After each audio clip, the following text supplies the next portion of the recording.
안녕하세요. 오늘 세미나에서 첫 번째 발표를 맡은 하비스탕스 대표 임승재입니다.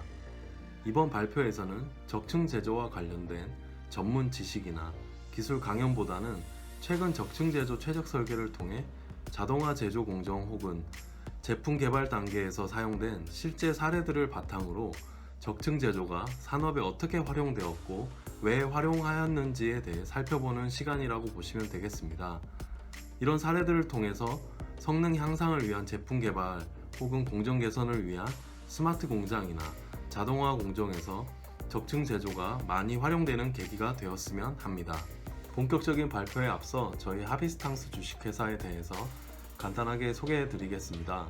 저희는 기존 제조업 종사자분들이 가지고 있는 문제점에 대하여 적층 제조 전문 설계와 엔지니어링을 통해 새로운 대안이나 인사이트를 제시하고 있습니다. 적층 제조와 같은 새로운 기술을 기업이 도입할 때 발생할 수 있는 시행착오를 줄여주고 기술 활용 경험을 전달하여 새로운 기술을 도입하는 데 있어 시간과 비용을 최소화해 주어 기업은 본연의 업무에 집중할 수 있도록 보조해 주는 업무를 하고 있습니다.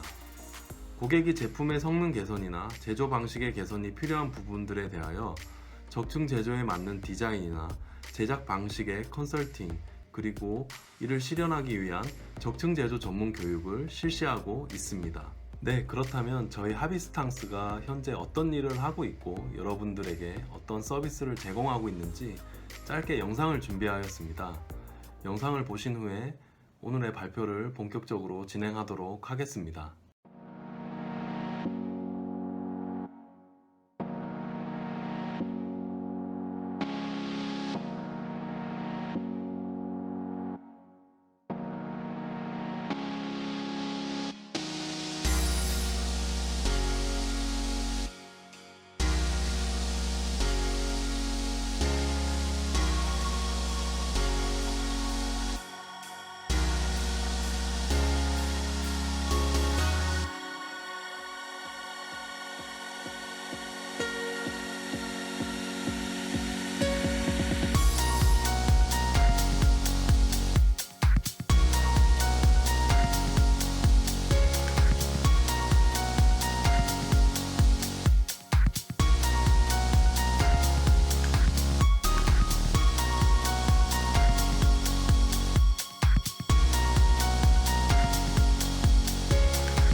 네, 오늘의 아젠다는 화면과 같이 적층제조 최적 설계 사례에서 복합 소재 부분과 금속 3D 프린팅의 활용 두 가지로 나누어 보았습니다. 복합 소재 3D 프린팅과 메탈 3D 프린팅 두 가지 주제로 잡은 이유는 복합 소재 3D 프린팅은 알루미늄 혹은 스틸 소재의 기존 툴링 제품을 대체할 수 있는 대안이 될 수 있기 때문이고요. 메탈 3D 프린팅은 산업에서 제품의 성능을 개선하여 직접적으로 사용이 가능하기 때문입니다. 그렇다면 우선 복합 소재 3D 프린팅의 활용부터 살펴보도록 하겠습니다. 네, 그럼 복합 소재 사례에 앞서 먼저 간단하게 복합 소재 3D 프린팅에 대해서 알아보도록 하겠습니다.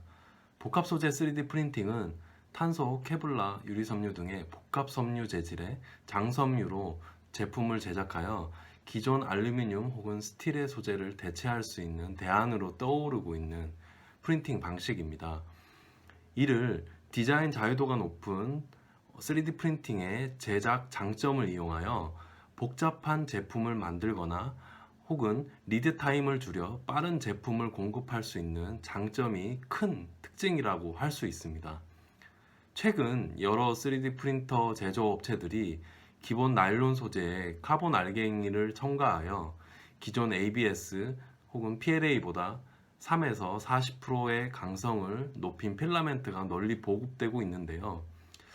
이뿐만 아니라 일부 제조사에서는 여기에 추가적으로 탄소, 케블라, 유리섬유의 장섬유를 추가하여 강성이 요구되는 부위에 원하는 만큼 적층을 하여 기계적 강도를 한층 높여 실제 툴링을 대체하는 용도로 많이 쓰이고 있습니다. 지금 보시는 그래프와 같이 카본 장섬유를 넣을 경우 굽힌 강도가 기존 알루미늄 60 계열보다 더 좋은 것을 확인할 수 있습니다. 네, 다음은 본격적인 사례를 살펴보도록 할 텐데요. 살펴볼 첫 번째 사례는 자동화 공정에서 사용된 로봇 그리퍼입니다. 최근 스마트 공장과 자동화 공정의 보급으로 인해 협동 로봇이 많이 사용되고 있습니다. 최근 협동 로봇은 단순 픽앤플레이스의 기능뿐만 아니라 제품을 인식하는 장치를 달아 다양한 상황에 맞는 작업을 하고 있는데요.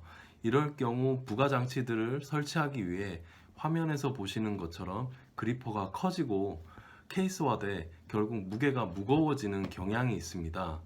그러나 이 협동 로봇은 산업용 로봇과는 다르게 가반하중 용량이 매우 작기 때문에 작은 무게의 차이라 할지라도 페이로드 부담이 커져 로봇의 움직임과 내구성에 직결되는 경향이 있습니다. 따라서 저희는 이를 해결하기 위해 형상 최적화와 소재 변경을 하여 3D 프린팅을 시도하였습니다. 네, 저희는 우선 위상 최적화 소프트웨어를 사용하여 구체적으로 일체화와 경량화를 시도하였습니다. 10개의 부품을 일체화하고 필요 없는 부분의 살을 제거하여 화면과 같은 형상을 도출하였습니다. 최적화된 형상을 왼쪽에 보이시는 화면처럼 복합 소재 3D 프린터를 활용하여 부품을 제작하였고요. 결국 원래 모델과 단순히 무게를 비교하였을 때 9분의 1 정도의 무게로 감량이 되었습니다. 네, 실제 장착한 사진과 작동되는 동영상인데요. 보시는 것처럼 복합 소재로 최종 출력한 그리퍼 앞단에 장착된 카메라가 신발 중창의 바코드를 인식하고 신발 중창을 백큐ම් 그리퍼를 통해 무리 없이 운반하는 역할을 수행하고 있습니다. 네, 케이스를 정리해보면 다양한 기능이 요구되는 그리퍼의 경우 기존 절삭 가공 방식을 이용할 경우 여러 개의 부품을 조립하여 제작하다 보니 크기가 커지고 무게가 무거워지는 경우가 발생하는데요. 이를 복합 소재 프린팅과 적층 제조 최적 설계를 이용하여 하나의 일체화된 형상으로 만들어 무게는 거의 지금 보시는 것처럼 9분의 1 수준으로 줄였고 제작 기간 역시 이틀 정도로 줄일 수 있었습니다. 그리고 또 하나의 하나의 로봇으로 툴 체인지를 통해 여러 작업을 해야 할 경우에도 3D 프린팅을 활용한다면 상당히 유용할 것입니다. 두 번째 케이스는 스프레이 그리퍼 사례입니다. 첫 번째 사례와 같이 협동 로봇은 픽앤플레이스 이외에도 지금 보시는 것처럼 인체에 해로운 도색이나 접착제의 스프레이의 반복 작업을 로봇이 대신 해주는 경우가 있습니다. 이번 케이스에서도 그리퍼의 중량을 감소하고 일체화를 통해 로봇의 페이로드 부담을 줄여준 케이스입니다. 이번 케이스에서는 형상 자체가 두 개의 부품으로 체결되는 단순한 구조여서 우선 원본 형상을 그대로 복합 소재를 이용하여 출력을 하여 보았습니다. 복합 소재 3D 프린팅으로 두 개의 파트로 출력하여 볼트로 체결하였으나 로봇에 장착하여 실제 작동을 해보니 기존 가공품보다 두 개의 파트의 체결률이 떨어져서 그리퍼의 끝단의 포인트 위치가 달라지고 말았습니다. 따라서 이를 통해 단순 소재 변경만으로는 한계가 있는 것을 저희도 확인을 하였고요. 그래서 추가적으로 이번 케이스에서도 형상 최적화를 시도하였습니다. 네, 보시는 것처럼 형상 최적화 전용 소프트웨어를 통해 스프레이의 무게와 하중 방향을 입력하고 적층 제조만으로 제작할 수 있는 형상을 화면처럼 이제 도출을 하였습니다. 네, 보시는 것처럼 복합 소재 3D 프린팅으로 출력하여 기존 제품과 비교를 하여 보니 무게가 10분의 1 수준으로 감소된 것을 확인하였고요. 이를 테스트해 보기 위해 실제 로봇에 설치를 하였습니다. 보시는 화면처럼 실제 장착을 하였고요. 기존의 스프레이 무게를 형상 최적화 시에 반영하였기 때문에 금속 스프레이 장치를 지지하는 것에는 문제가 없었고 움직임이 빠른 스프레이 분사 동작에도 어떤 뒤틀림이나 스프레이 끝단의 좌표값이 변경되는 경우는 발생하지 않았습니다.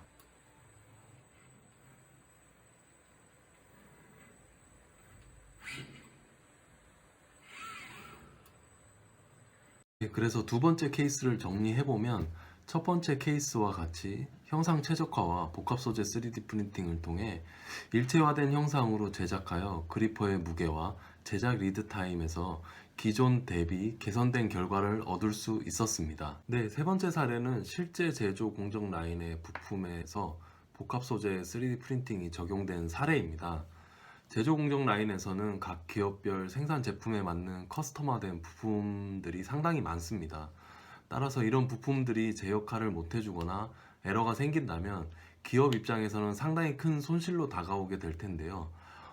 따라서 이를 다시 제작할 경우 소량이므로 제작 비용이 부담이 될 것이고, 그리고 제조 라인의 잦은 멈춤으로 인해 납기 지연의 문제가 발생하게 되고요. 이로 인해 근로자들은 초과 근무가 불가피하게 되며 기업은 비용 손실뿐만 아니라 노사 간의 갈등으로도 변질될 수 있습니다. 그리고 또한 제조 라인을 관리하는 담당자 역시 책임 부담이 가장 클 것입니다. 그렇다면 지금 화면에 보이시는 부품이 이번 사례에서 문제가 된 부품인데요. 어떤 문제가 발생했는지 한번 확인해 보도록 하겠습니다. 네, 이 부품은 바퀴벌레 퇴치제 생산 포장 공정 중에 사용되는 케이스 분리 작업에 사용되는 브라켓입니다. 이 브라켓을 예전에는 현장에서 작업자분들이 금속 피스를 이용하여 용접하여 임시 방편으로 사용하다 보니 용접 비드와 열 변형으로 인해서 수평이 맞지 않아 분리 작업이 제대로 진행되지 않았고 이를 이제 케이스를 찢는 현상이 계속 발생하였습니다. 따라서 생산 공정이 멈추게 되었고 납품에 차질이 발생하다 보니 근로자들은 추가 근무를 하여야 하는 상황이 발생하였습니다. 그러다 보니까 제조 라인 관리자는 이 부분을 해결해야 하는 상황이 발생하여 상당히 곤란한 상황이었고요.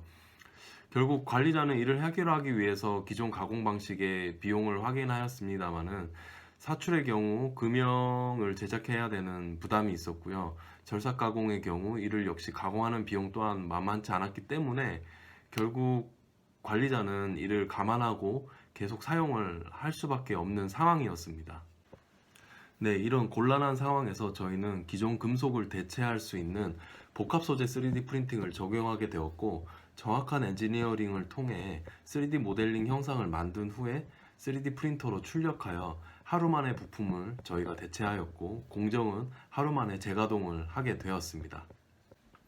네, 공정 라인에서 사용된 브라켓 형상을 정리하여 보면 첫 번째는 왼쪽에서 보시는 화면처럼 현장에서 용접으로 제작하여 비드와 열변형으로 수평이 맞지 않는 형상을 저희가 정확한 엔지니어링과 복합 소재 3D 프린팅을 통해 문제점들이 개선된 브라켓을 1차적으로 제작하였습니다. 이후에 사용을 하다 보니 마찰이 일어나는 부위에 마모를 줄이기 위한 개선된 모델이 필요하였고요. 따라서 저희가 앞부분의 팁만 금속 3D 프린팅을 통해 대체하였고, 결국 금속과 복합 소재를 혼용하여 최적의 제품을 만들어냈습니다. 네, 최종적으로 케이스를 정리하여 보면 기존 가공 방식이 가지고 있는 소량 생산에 대한 비용 및 제작의 문제를 복합 소재 3D 프린팅과 형상 최적화를 활용하여 고객이 가지고 있는 모든 페인 포인트를 한 번에 해결한 사례라고 볼 수 있습니다. 네, 그렇다면 앞선 세 가지 사례들의 공통점은 무엇일까요? 첫 번째로는 단순하게 제조 방법만 바꾼 것이 아니라 제품의 기능에 맞는 소재를 변경한 점이라고 할 수 있습니다. 기존 알루미늄 스틸의 소재를 복합 소재로 변경한 점이고요. 그리고 두 번째로는 자유도 높은 디자인을 제작할 수 있다는 적층 제조의 장점을 활용하여 경량화와 일체화를 한 점입니다. 또 하나의 공통점은 무엇일까요? 앞선 두 가지 공통점도 중요하지만 가장 큰 공통점은 엔드파트가 아니라 제조를 도와주는 역할을 하는 툴링 도구들이라는 것입니다.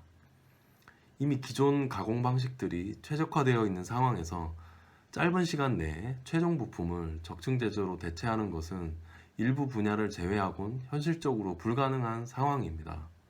따라서 현장의 제조업 종사자분들이 최종 제품뿐만 아니라 제조를 도와주는 툴링 도구, 즉 지그 픽처 그리퍼 등의 적층 제조 적용을 활용한다면 빠르게 변해가는 제조 환경에서 제조업 종사자분들에게 새로운 인사이트를 가지게 되는 계기가 되지 않을까 생각합니다. 네, 다음 사례는 제품의 성능 개선을 위해 적층 제조가 활용된 두 가지 사례를 살펴보시겠습니다. 기존 설계 소프트웨어로는 구현하기 힘든 형상들을 음함수 모델링을 활용하여 단순히 구조적인 형상 최적화뿐만 아니라 CFD 해석을 통해 열교환 효율 향상과 최적의 유로 형상을 만들어낸 사례입니다. 첫 번째는 용접 쪽에서 사용되는 트레일 쉴딩 박스 사례이고, 두 번째는 자동차 엔진 부품인 EGR 쿨러 사례입니다. 그럼 먼저 트레일 쉴딩 박스 사례부터 살펴보도록 하겠습니다. 용접 혹은 용접을 활용한 적층 제조 방식인 완 방식에서 사용되는 트레일 쉴딩 박스입니다. 와이어 아크 용접의 경우 용접 비드의 산화 방지를 위해 아르곤 가스를 용접 비드에 도포를 하게 됩니다.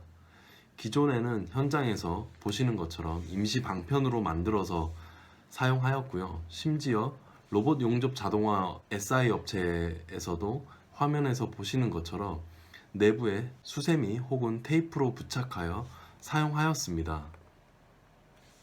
하지만 최근 로봇 용접과 용접 자동화가 진행됨에 따라 용접 비드 품질에 균일화가 이슈가 되어 트레일 쉴딩 박스의 성능 개선의 필요성이 대두되고 있습니다.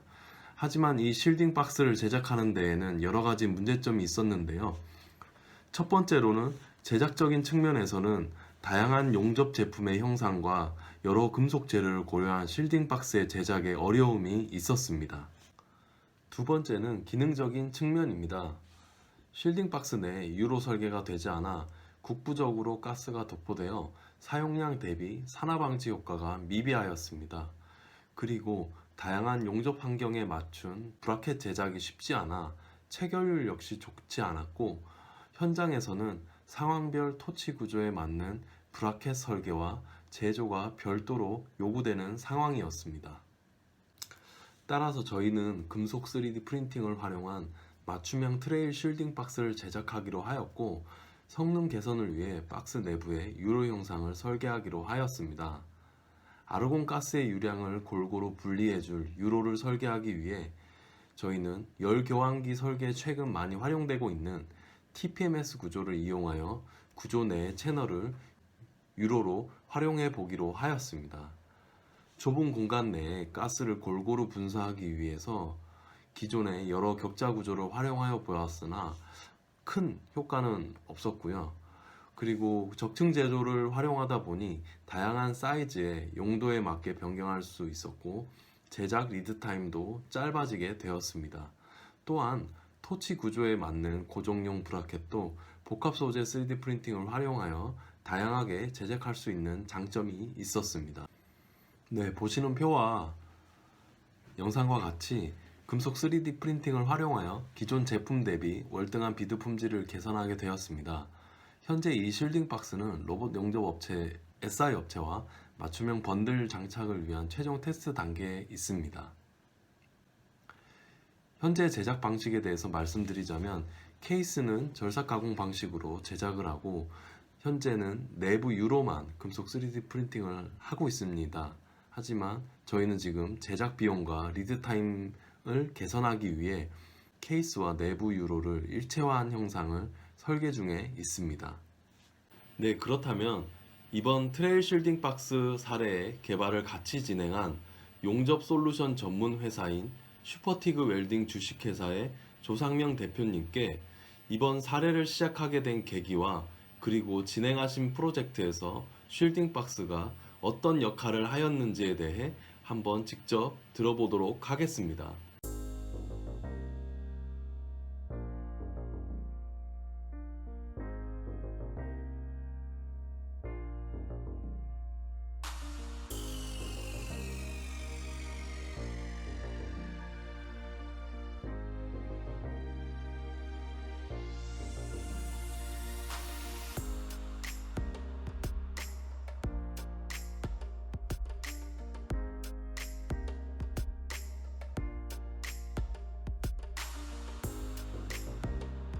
저희들 슈퍼티그 웰딩 주식회사는 티그 용접이라고 하는 친환경 용접의 생산성을 매우 높게 한 용접을 응용한 회사입니다. 저희들은 슈퍼티그 용접을 하기 위해서 옛날부터 사용하던 와이어 형태의 용가제를 C형이라고 하는 독특한 형태의 용가제 모양으로 바꾸어 가지고 에너지를 많이 흡수할 수 있도록 해서 생산성을 극대화시킨 용접 방법을 주로 사용하고 있습니다.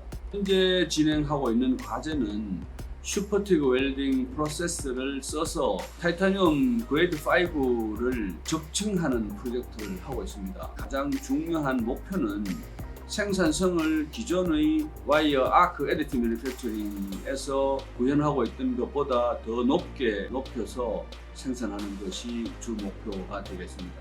아시다시피 와이어 아크 에디티브 매니팩처링은 용접 비드를 반복적으로 적층해서 위로 올라가면서 쌓아야 되는데 타이타늄의 경우에는 열 전도 계수가 매우 낮아서 용접 후에 응고도 늦고 냉각도 상당히 늦게 이루어지고 있습니다.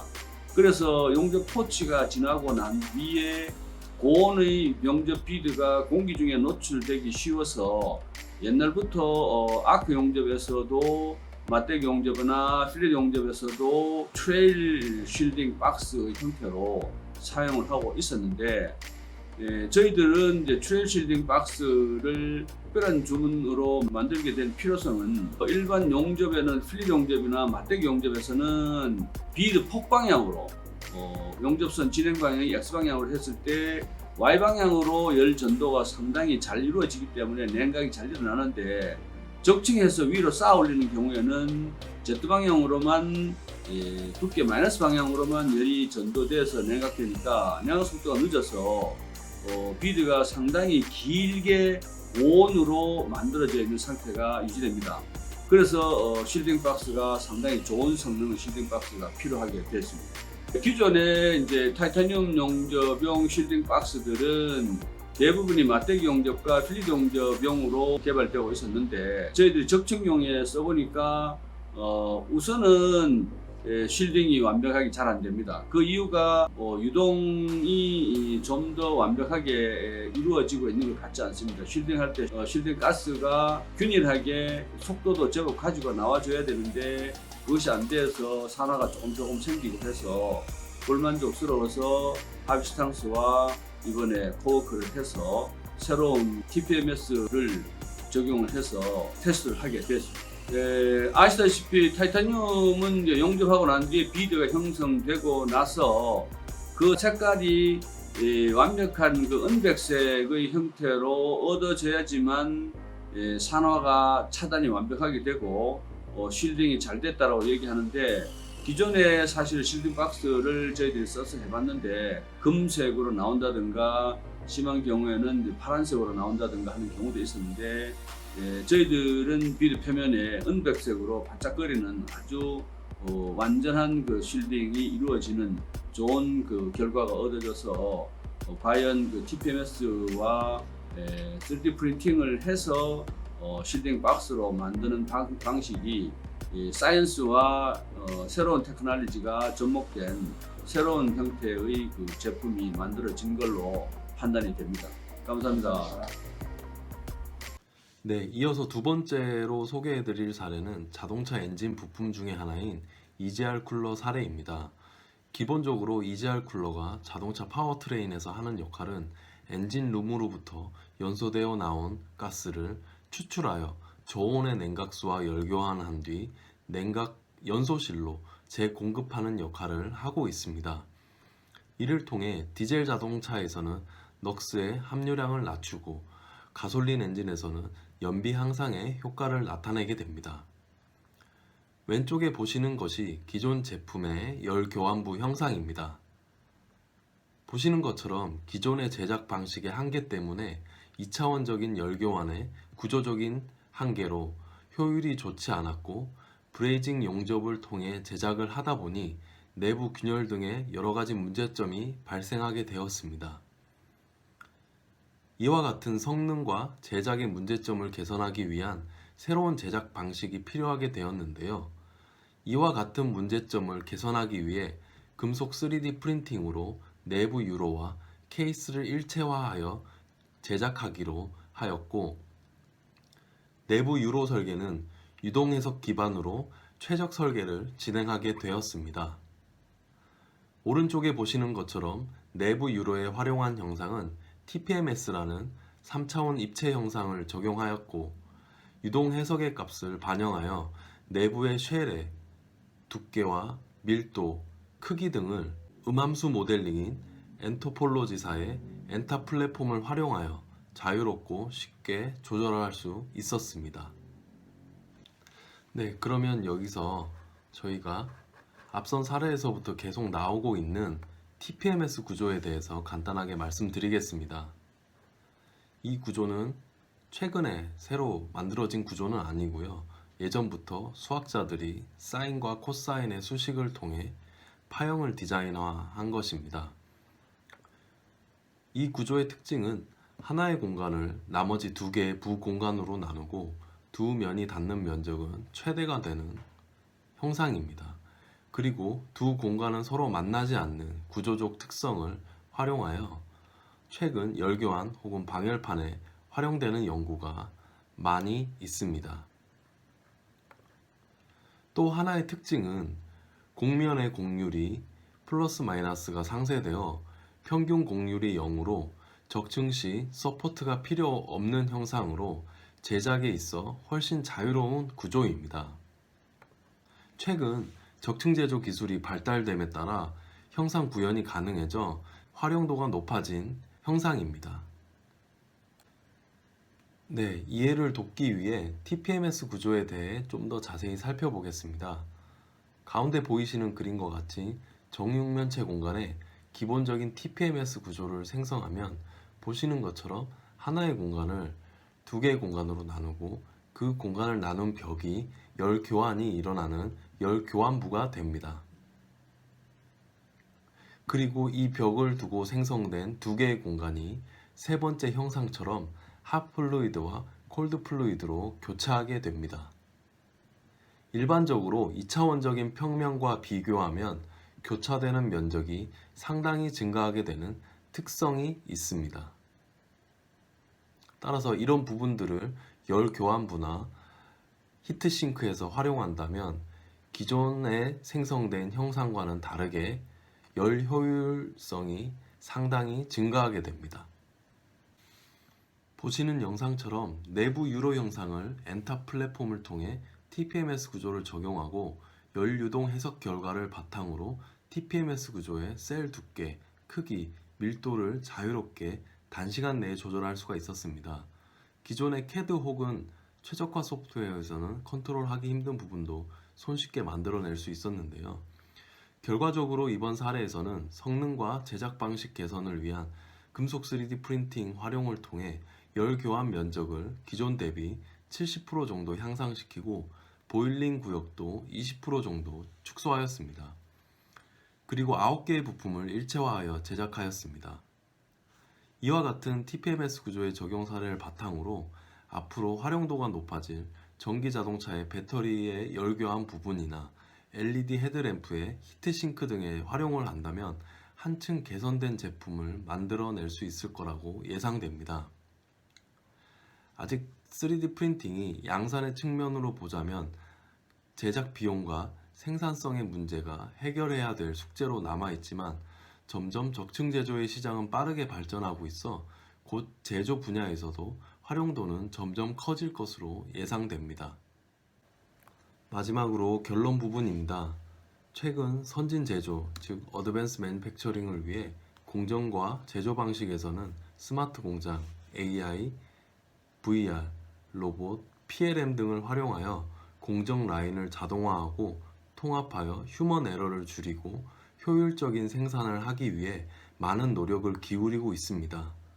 하지만 디자인과 엔지니어링 부분에서는 기존 표면 가공을 위해 만들어진 툴과 소프트웨어를 활용하여 여전히 설계를 하고 엔지니어링을 하고 있습니다. 그러나 현재 제조 방식이 다변화됨에 따라 그에 맞는 새로운 설계 방식 또한 하루빨리 도입되어 실무자들의 인식 변화가 있어야만 진정한 선진 제조로 나아갈 수 있을 거라고 생각합니다. 오늘의 발표를 마치도록 하겠습니다. 감사합니다.